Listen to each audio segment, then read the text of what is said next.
Cuando nosotros llegamos al capítulo 7 del Evangelio de Mateo, ya estamos en la conclusión del Sermón del Monte.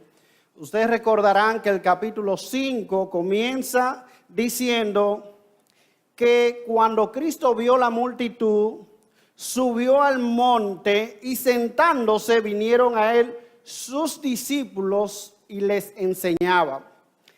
Bueno, pues la conclusión de esa enseñanza que Cristo dio en este famoso sermón está en el capítulo 7. Cristo está concluyendo aquí su sermón. Esta es la conclusión de su mensaje. Es aquí donde Cristo ahora pasa a hacer la aplicación de su sermón. Y Cristo nos plantea en este capítulo 7 desafíos que sus discípulos deben asumir. Basado en lo que Cristo ya ha enseñado, hace una serie de desafíos. Y sus discípulos, sus seguidores, tenemos la solemne responsabilidad de responder a ese mensaje que Cristo ha expuesto. De manera que Cristo aquí pone delante de nosotros varios desafíos. Él comienza planteándonos en los primeros versículos que hay dos maneras de vivir. Fíjense que casi todo está expuesto de dos. Y nosotros tenemos que escoger uno, rechazar otro. Hay dos maneras de vivir, hay dos puertas, hay dos frutos, hay dos fuentes de verdad, hay dos cimientos y hay dos destinos. Y sus discípulos tienen la responsabilidad de decidirse, tienen la responsabilidad de escoger en base a lo que Cristo ha dicho, en base a lo que Cristo ha estado enseñando. Y esa responsabilidad no es algo que debe ser postergado, no es algo que el discípulo debe dejar para una reflexión futura. Es una decisión que tiene que tomar ya. Es una decisión que debe enfrentarse en lo inmediato. De manera que Cristo aquí comienza entonces a exhortarnos en base a todo lo que ha expuesto en este Sermón del Monte. Hay dos maneras de vivir. Nosotros en nuestro trato con nuestro semejante tenemos la gran responsabilidad de relacionarnos con ellos y hacerlo de una manera correcta. Y Cristo aquí nos está diciendo que nosotros con nuestro semejante o procedemos de una manera destructiva o de una manera de edificación.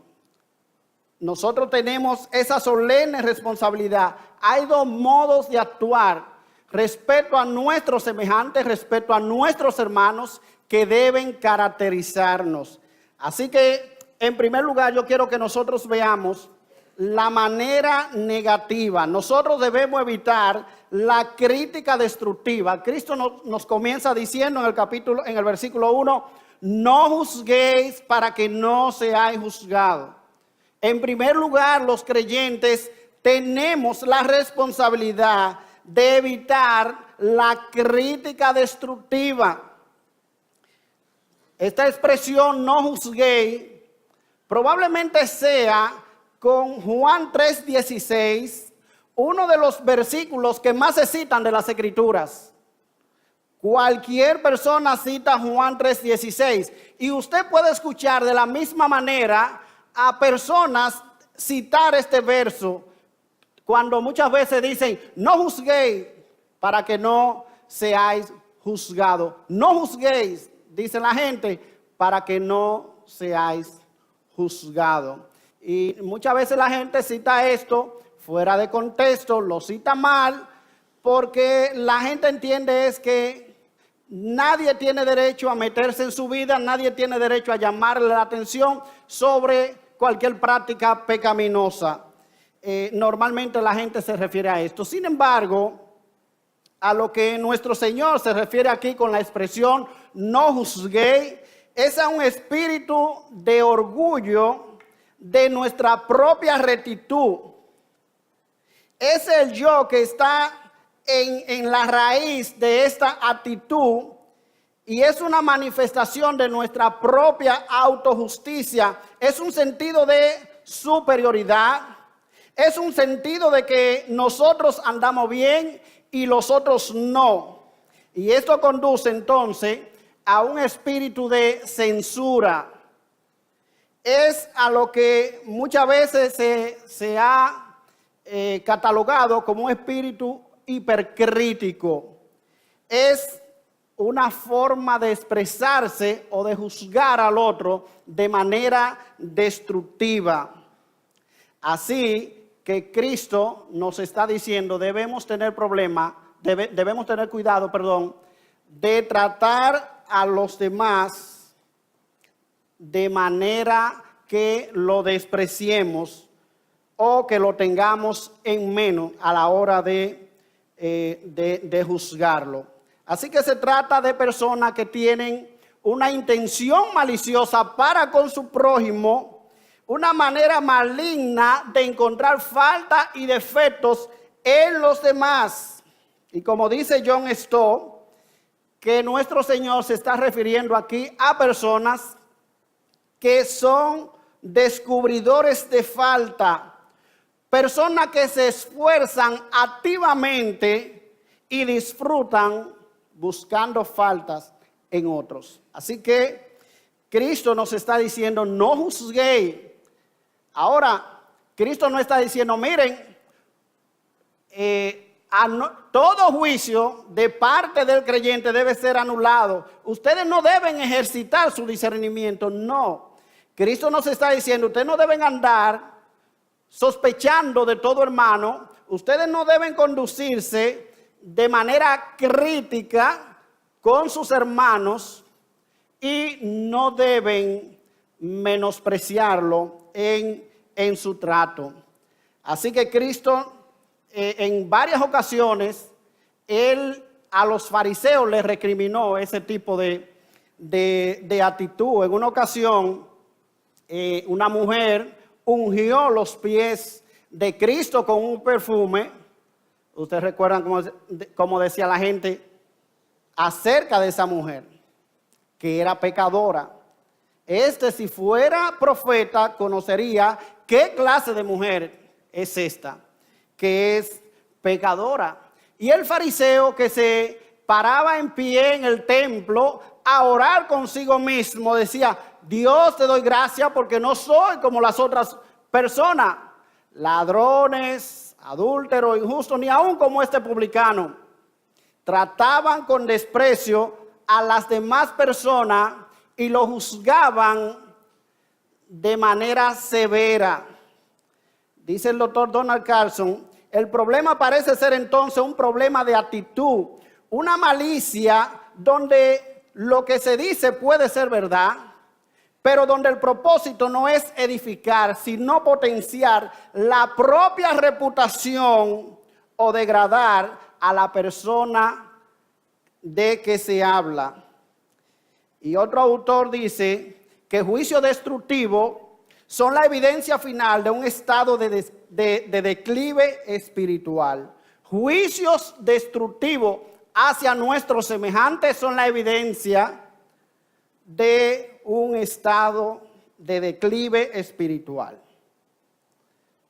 De manera que Cristo nos está diciendo, no juzguéis, no tengan un espíritu hipercrítico, no tengan una actitud de censura para con sus hermanos.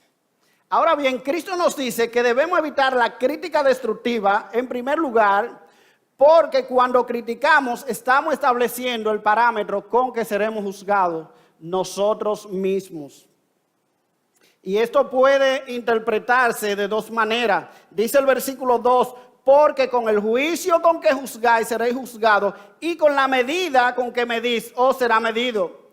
Esto puede significar, por un lado, que aquellos que tienen una actitud hipercrítica, una actitud de censura hacia otros creyentes, es como si estuvieran invitando a que las demás personas le juzguen. Es que ellos son el blanco también de mucha crítica y que las demás personas le van a tratar de manera inmisericordia a la hora de juzgarlo, a la hora de relacionarse con él, a la hora de censurarlo.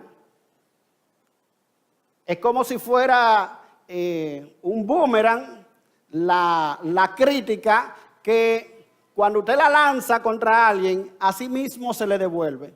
Y uno observa eso, que las personas que normalmente son muy agresivas, criticando a otro, cuando cometen una falta, la gente lo trata sin misericordia.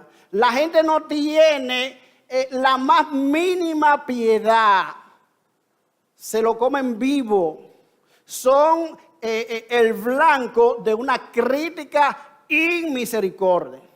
Así que Cristo, y muchos autores son de esta opinión, estaría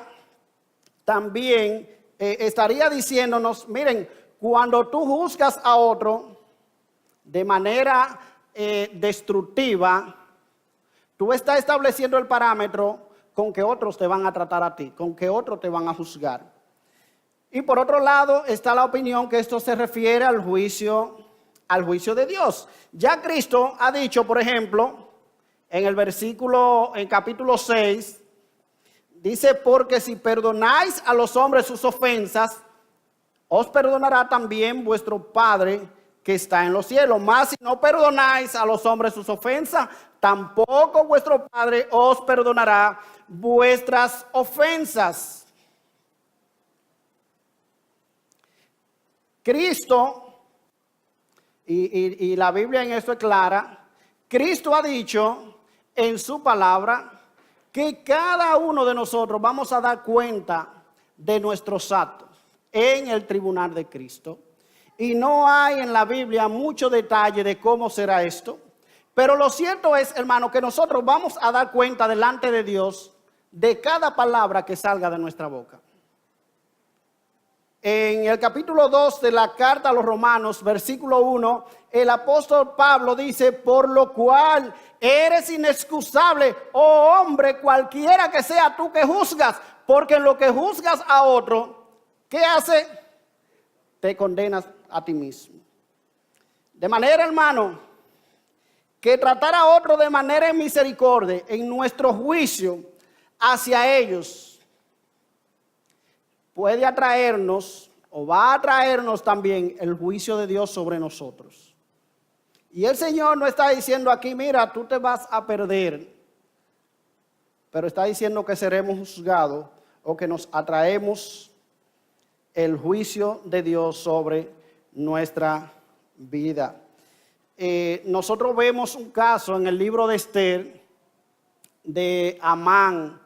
Ustedes recordarán que Amán ya había preparado la horca para donde iba a colgar a Mardoqueo.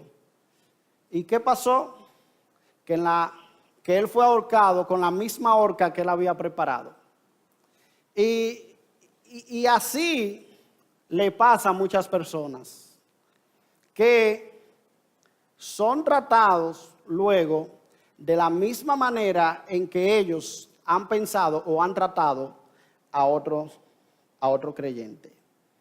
Así que nosotros no debemos ser rápidos en juzgar a otro, porque cuando lo hacemos estamos invitando a Dios mismo a que nos juzgue a nosotros. Esa es una de las razones por las que nuestro Señor nos da cuando juzgamos de manera despectiva, de manera de censura a otros creyentes. Cuando ejercitamos la crítica destructiva, estamos invitando a otros creyentes o estamos invitando a Dios a que nos juzgue. En segundo lugar, cuando nosotros juzgamos a otro o la crítica destructiva, nosotros debemos evitarla debido a la tendencia hipócrita de nuestro corazón. ¿Por qué no debemos caracterizarnos por un espíritu censurador, por una conducta hipercrítica, por una crítica destructiva hacia los otros, debido a la tendencia hipócrita de nuestro corazón? Versículo 3. ¿Y por qué miras la paja que está en el ojo de tu hermano y no echas de ver la viga que está en tu propio ojo? ¿O cómo dirás a tu hermano, déjame sacar la paja de tu ojo y he aquí la viga en el ojo tuyo? Hipócrita, saca primero la viga de tu propio ojo y entonces verás bien para sacar la paja del ojo de tu hermano. El espíritu hipercrítico en nosotros, hermano, es solo la manifestación visible de algo más interno, que es la hipocresía. ¿Y cómo se manifiesta? Bueno, Cristo dice que se manifiesta a través de un espíritu crítico. Juzgar a los demás es la tendencia de quienes pretenden que están en una posición superior, que son mejores que los demás. Y este era uno de los problemas de los fariseos. El problema de hacer juicio a los demás no es solo de los fariseos, hermanos. Es también un problema nuestro. Es un problema de la iglesia de Dios en el día de hoy, que emitimos con tanta facilidad y con tanta ligereza juicios condenatorios contra otros creyentes. ¿Ustedes recuerdan el caso de David? Va el profeta Natán y le dice, David, ¿tú sabes lo que ha pasado? Había un hombre rico, multimillonario. Ese hombre tenía un ganado inmenso. Y sucedió que le llegó un visitante, le llegó una visita. Y había un vecino pobre que tenía una sola corderita. Y él, en vez de tomar uno de sus corderos, él fue y tomó la única corderita que tenía aquel hombre. ¿Qué se le debe hacer a ese hombre? Y David se enfureció. Y David dijo de ese hombre barbaridades. ¿Cómo es que hay gente así?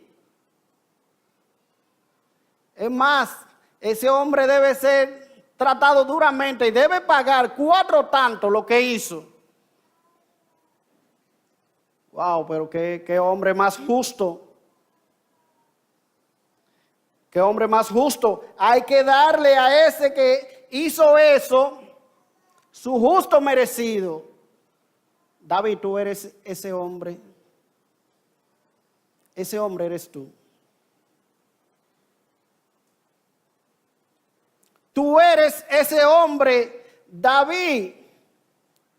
De algún modo David, cegado por la viga de su propio ojo, se enojó al escuchar de la paja en el ojo del rico propietario y no comprendió que al condenarlo de ese modo se estaba condenando a sí mismo.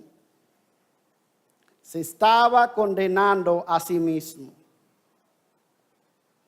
Hermanos, nosotros tenemos esa tendencia hipócrita, esa inclinación, un corazón inclinado a la hipocresía, de ver en otros la falta que no tratamos en nosotros mismos. Dice el apóstol Pablo en la carta a los Corintios que debemos tener mucho cuidado. Capítulo 4, versículo 5, no juzguéis nada antes de tiempo, hasta que venga el Señor, el cual aclarará lo oculto de las tinieblas y manifestará las intenciones de los corazones, y entonces cada uno recibirá su alabanza de Dios. Hermano, tenemos una tendencia, nuestro corazón es inclinado a la hipocresía y nosotros debemos tener mucho cuidado a la hora de emitir juicio contra nuestros hermanos. Debemos examinar nuestra propia vida con mucho cuidado y detenimiento. Con mucho cuidado y detenimiento. Porque muchas veces en lo que nosotros debemos ocuparnos no es en el hermano en quien nosotros estamos ocupados, sino en el pecado. En ese mismo pecado que está en mi corazón, en una dimensión mucho mayor. Por eso dice Cristo, ¿y por qué miras la paja que está en el ojo de tu hermano y no echas de ver la viga que está en tu propio ojo? Así que debido a la tendencia hipócrita de nuestro corazón, nosotros debemos evitar la crítica destructiva. Pero en tercer lugar, nosotros debemos evitar la crítica destructiva porque perdemos la bendición de ayudar generosamente a nuestro hermano. El versículo 5 que Cristo dice, hipócrita, saca primero la viga de tu propio ojo y entonces verá bien para sacar la paja del ojo de tu hermano. Es una invitación para que nosotros ayudemos al hermano que tiene problemas. Cristo no nos está diciendo, mira, no te metas con el otro porque tú tienes suficiente pecado. Cristo lo que está diciendo es que nosotros debemos tratar primero con nuestra propia vida. Cristo lo que está diciendo es que tu vida y la mía tienen que estar en orden para que tú puedas serle de ayuda a otro. Solo hay un prerequisito para tú ayudar a tu hermano y es sacar la viga de tu propio ojo a fin de que tú puedas ver con claridad para sacar la astilla en el ojo de tu hermano. Los cristianos no estamos autorizados para condenar a otro, pero sí estamos autorizados para ayudarlo. Y Cristo nos está diciendo, hay un prerequisito. ¿Cuál? Saca la viga que está en tu propio ojo. Trabaja primero con tu propia condición. Y es interesante, hermano, porque la viga era un pesado madero que era usado en la construcción. Y la paja era una pequeña mota de polvo. Un pequeño trozo que caía de la madera, algo insignificante, era una pequeña viruta de aserrín. Así que Cristo usa una figura aquí muy llamativa. Usted se imagina a alguien con un pedazo de madera de este tamaño en un ojo, tratando de sacarle una pequeñita paja del ojo a otra persona. Dice Cristo, eso es contraproducente. Es contraproducente. Tú no puedes ayudar de manera eficaz a tu hermano si tú no tratas primero con tu propia vida. Así que la imagen es la de alguien que lucha con la delicada operación de quitar una pequeña suciedad del ojo de un amigo, mientras un gran madero está en su propio ojo y le obstaculiza la visión. Es una de las cosas más críticas, hermano, con aquellas personas hipercríticas, porque después de todo no tienen la capacidad de juzgar. Les resulta imposible ser objetivo en su juicio crítico, pues su propia viga no le deja ver y por lo tanto la condición de la persona es tal que es totalmente incapaz de ayudarlo. Así que Cristo, hermano, no nos está prohibiendo sacar la paja en el ojo del hermano, no. Cristo nos manda primero a que nosotros tratemos con la viga que está incrustada en nuestro propio ojo, para que luego podamos ver con claridad. Saca primero la viga de tu ojo y entonces se verá con claridad para sacar la pequeña viruta de polvo en el ojo de tu hermano. Después de todo, una paja en el ojo de una persona es un cuerpo extraño que está en su ojo, que está en su organismo. Y necesita ser sacada de aquel lugar. No se puede dejar ahí. Y cualquier intento de dejar la paja en el ojo de un hermano es una falta de amor hacia ese hermano. Así que Cristo no nos está diciendo, mira, olvídate de la paja, olvídate de la falta de tu hermano. Porque tú tienes bastante pecado y bastante situaciones en las cuales tú ocuparte. No. Cristo quiere que nosotros trabajemos con nuestra propia vida. Cristo quiere que tu vida sea una vida de integridad delante de Él. De manera que cuando tú llames a un hermano para corregirle algo, el hermano no esté pensando dentro de sí, ¿y qué es lo que te me está diciendo? Pero el hermano se está volviendo loco, ¿eh?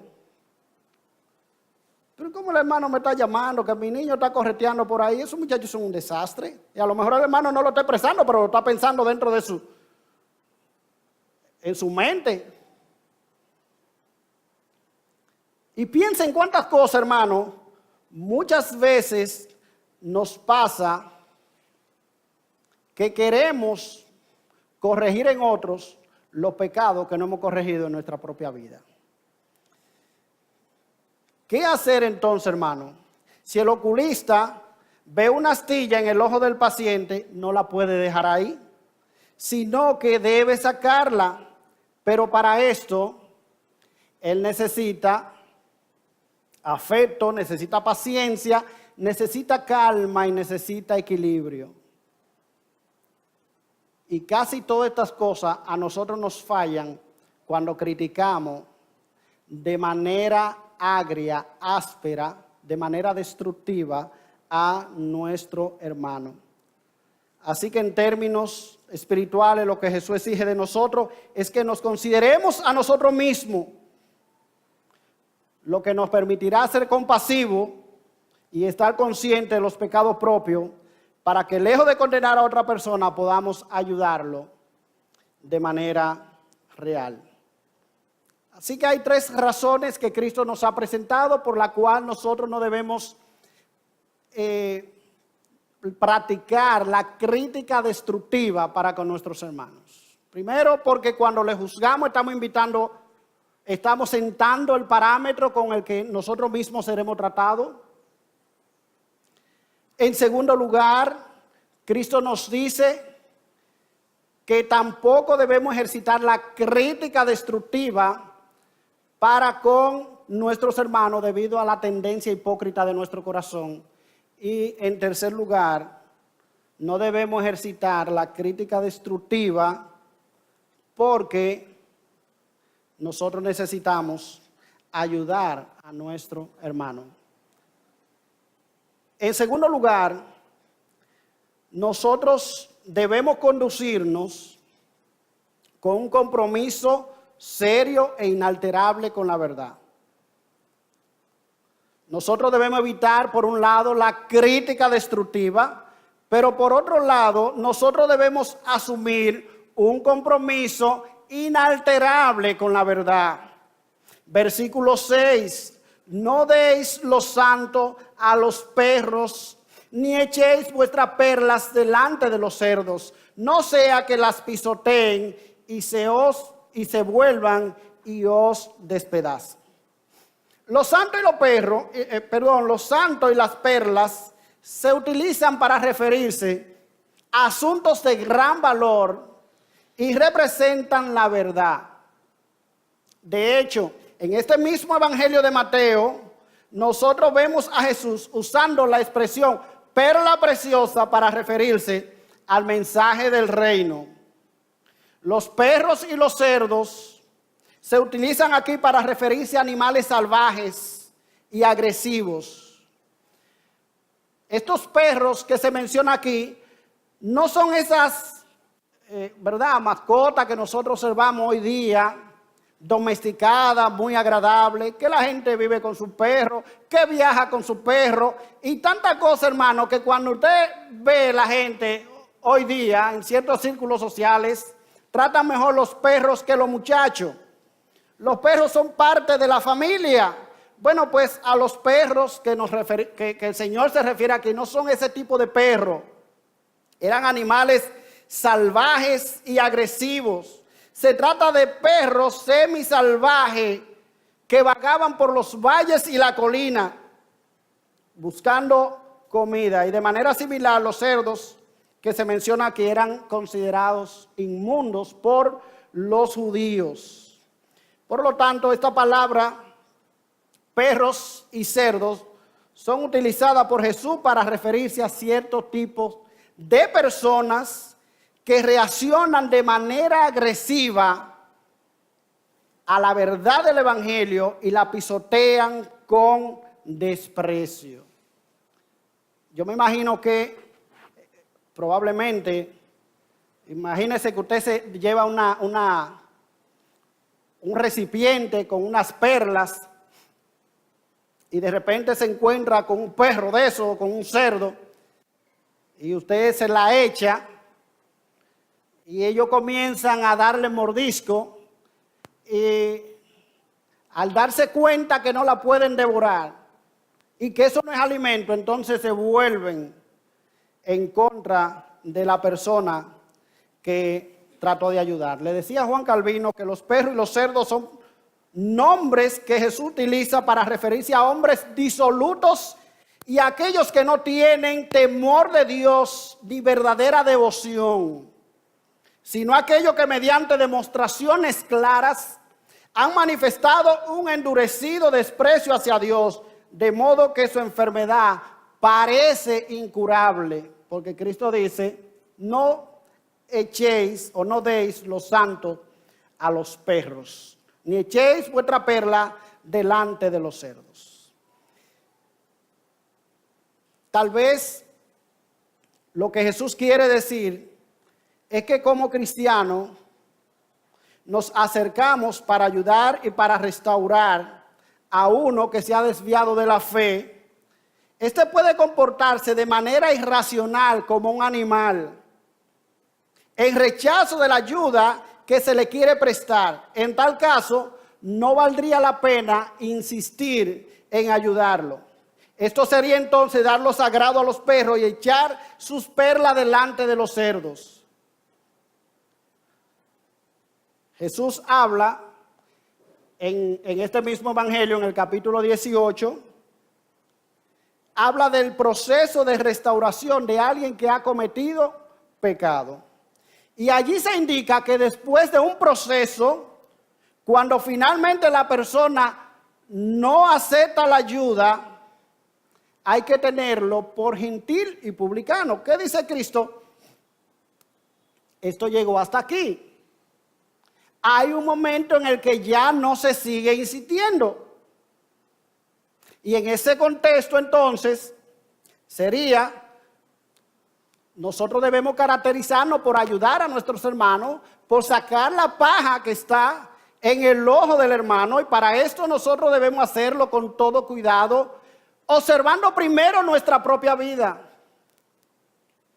Ahora, si ese hermano a quien tú quieres ayudar se resiste y trata de manera agresiva, entonces dice Cristo que llega un momento en el que no hemos de insistir. Dice Romanos 16, 17, mas os ruego, hermanos, que os fijéis en los que causan divisiones y tropiezo en contra de la doctrina que vosotros habéis aprendido y que os apartéis de ellos. Tito capítulo 1 versículo 10. Este testimonio verdadero, por tanto, repréndelos duramente para que sean sanos en la fe. Efesios 5:11. y no participéis de las obras infructuosas de la tiniebla, sino más bien reprendedlas. Y en Tito capítulo 3, versículo 10, al hombre que cause divisiones, después de una y otra amonestación, deséchelo. Y en primera los Corintios recordamos ese caso del capítulo 5, que el apóstol Pablo habla de un hombre que había en la iglesia que vivía con su madrastra, se acostaba con ella. Y ellos estaban envanecidos, dice el apóstol Pablo. Dice el apóstol: sacad pues a ese perverso entre vosotros, entréguenlo a Satanás. De manera que en el trato con nuestros hermanos, en el trato con las personas, con las demás personas, nosotros debemos procurar siempre su restauración, siempre ayudarle y no hacerlo de manera con un espíritu crítico, destructivo, sino con el propósito de ayudarle. Siempre con el propósito de ayudarle. Ahora, siempre nuestra fidelidad debe estar del lado de la palabra de Dios. Nosotros debemos tener un compromiso serio con la verdad.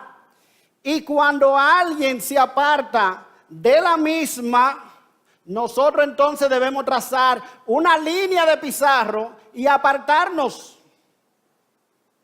Y es lo que Cristo nos está diciendo aquí. Es más, nosotros vemos en la vida de nuestro Señor y en la práctica de los apóstoles, cuando muchas veces iban a predicar el evangelio a ciertas regiones, donde no lo reciban, sacúdanse hasta el polvo de los pies. A veces de manera judicial, Dios contra una nación. Apártense, váyanse. Pero todo llega hasta un punto.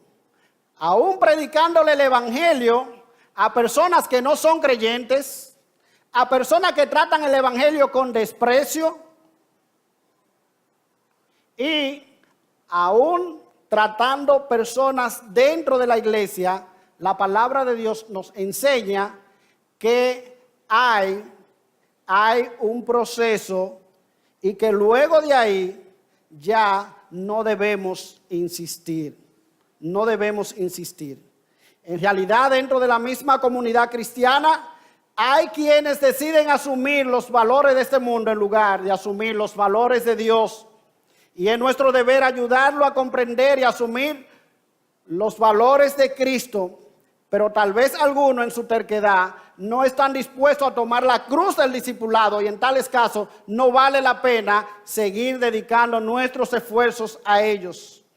Entregamos los valores del reino no para que sean pisoteados, sino para que sean abrazados y asimilados en la vida.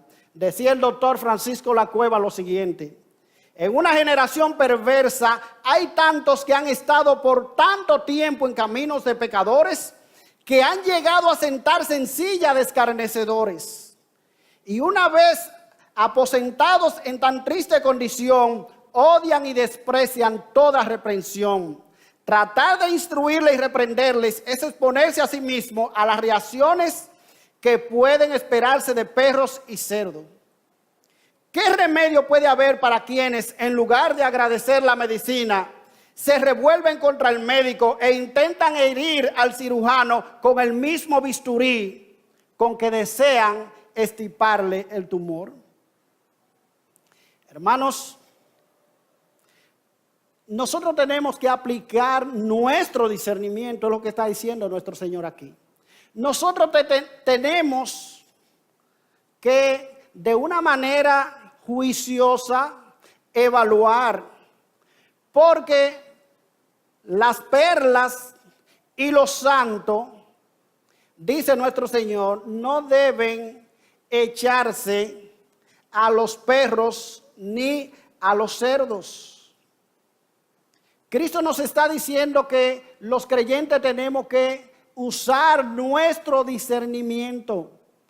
Cristo está diciendo que tenemos que tener un compromiso serio con la verdad, que debemos abrazarlo. Y que muchas veces aún nos duela en nuestro corazón. Lamentablemente, debemos ponernos del lado de la verdad de nuestro Señor Jesucristo, del lado de la Biblia, y apartarnos de ciertos hermanos que no responden o de ciertas personas que lo que hacen es tratar el evangelio de una manera despectiva, que lo que hacen es burlarse del evangelio, que lo que hacen es ensuciar la verdad del evangelio. Y Cristo está diciendo aquí, para hacer eso hay que asumir un compromiso serio con la verdad. Hay que asumir un compromiso serio con la verdad. ¿Usted sabe por qué, hermano? Porque esto no es popular. Eso no es popular. Apartarse de otra persona, decirle a alguien ya no insistimos de aquí en adelante, eso no es popular. Porque créanos que la tendencia de nuestro corazón es que todo el mundo nos vea y nos reciba bien, y que todo el mundo nos quiera, y que nosotros seamos como un billete de $100, que todo el mundo lo quiera. Pero usted sabe que cuando hay que decirle a alguien, mire, usted lo que está profanando el evangelio, usted lo que es una vergüenza para el evangelio, eso no es fácil. Eso no es fácil. Nadie quiere estar en esa situación, en ese lugar, de esa persona que tiene que confrontar a alguien de esa manera. Y Cristo dice que en el trato con nuestros hermanos, con nuestros semejantes, con las demás personas, debe caracterizarnos el amor, un deseo de restaurarlo, sin querer condenarlo, y por el otro lado debe caracterizarnos un compromiso serio con la verdad. Mira, por más que yo te quiera, esto es lo que la palabra de Dios dice que yo tengo que hacer. Yo no puedo ir más allá. Yo no puedo. De manera, hermano, que esto es lo que Cristo nos plantea aquí en este pasaje, dos maneras de nosotros conducirnos con las demás personas en amor, un amor que no se manifiesta en crítica destructiva, y con un compromiso serio con la verdad, que es lo que va a permear una relación sana con los demás creyentes. De manera rápida, 3 pautas que nosotros debemos tomar en cuenta en nuestro trato con las demás personas. Hermanos, nosotros necesitamos, en resumen, una perspectiva correcta de nosotros mismos. Mirar la viga que está en nuestro propio ojo. Nosotros tenemos que trabajar constantemente, hermanos, con nuestra propia vida. Porque nosotros no somos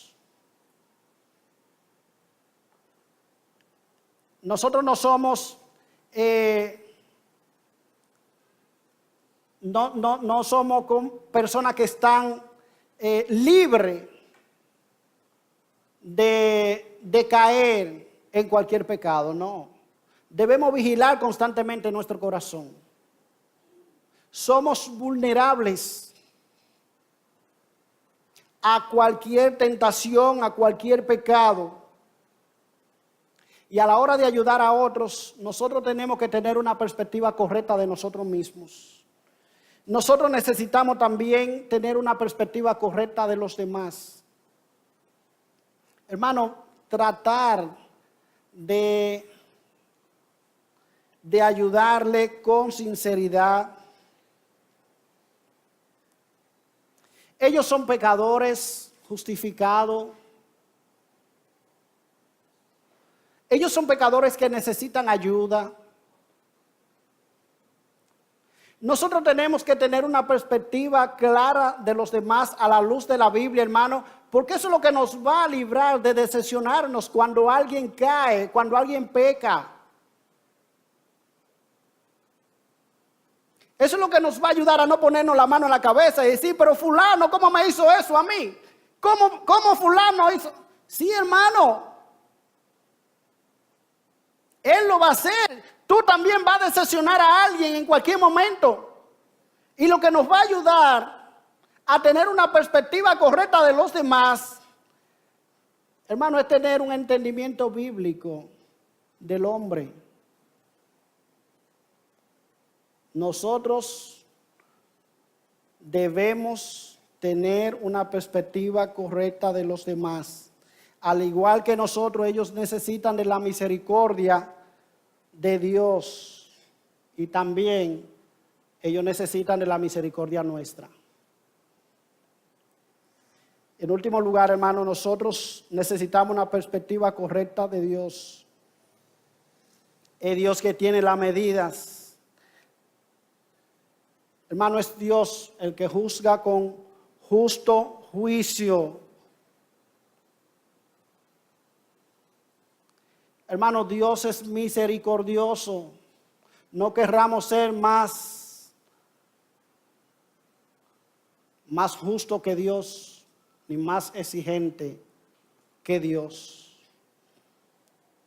Debemos pedirle al Señor que nos dé gracia, hermano, porque lo que Cristo está diciendo aquí es la realidad con la que tú y yo nos enfrentamos diariamente en el trato con nuestros hermanos, con tu compañero de trabajo. Es la manera en que nosotros nos relacionamos diariamente. ¿Y cómo hemos de hacerlo, hermanos? Respondiendo a las enseñanzas de Cristo. Cristo comenzó este sermón del monte diciendo, bienaventurados los misericordiosos, porque ellos alcanzarán misericordia. Que el Señor nos dé gracia, que el Señor nos ayude, hermano, a que podamos aplicarnos esta enseñanza de Cristo. Hermanos, que nosotros seamos guardados, como me decía un hermano el día pasado. Hermano, mira, tú te imaginas cuántas semanas tiene un año. 52 semanas. Sí. En muchas iglesias normalmente hay 2 cultos. Miércoles, un culto en la semana. Y si los hermanos son fieles, entonces sus hermanos habrán escuchado 104 sermones durante un año. Dice, ¿tú sabes lo que es eso? Que muchas veces los hermanos han 104 sermones, 100 sermones. Y a veces tú ves a esos hermanos que no cambian una sola actitud. 100 sermones, 90 sermones, 70 sermones, y no cambian una sola actitud. Hermano, que el Señor nos guarde. Que cuando nosotros comencemos a leer, cuando nosotros comencemos a ver esto que Cristo nos ha dicho en el Sermón del Monte, entendamos que esto es para nosotros. Que nosotros comencemos a ver a nuestros hermanos con ojos de misericordia. Que nosotros comencemos a ver lo que dice la palabra de Dios. Cómo tratar con los demás. Y que eso nos ayude a ser mejores creyentes y a poder contribuir con la causa del Evangelio de una manera más efectiva.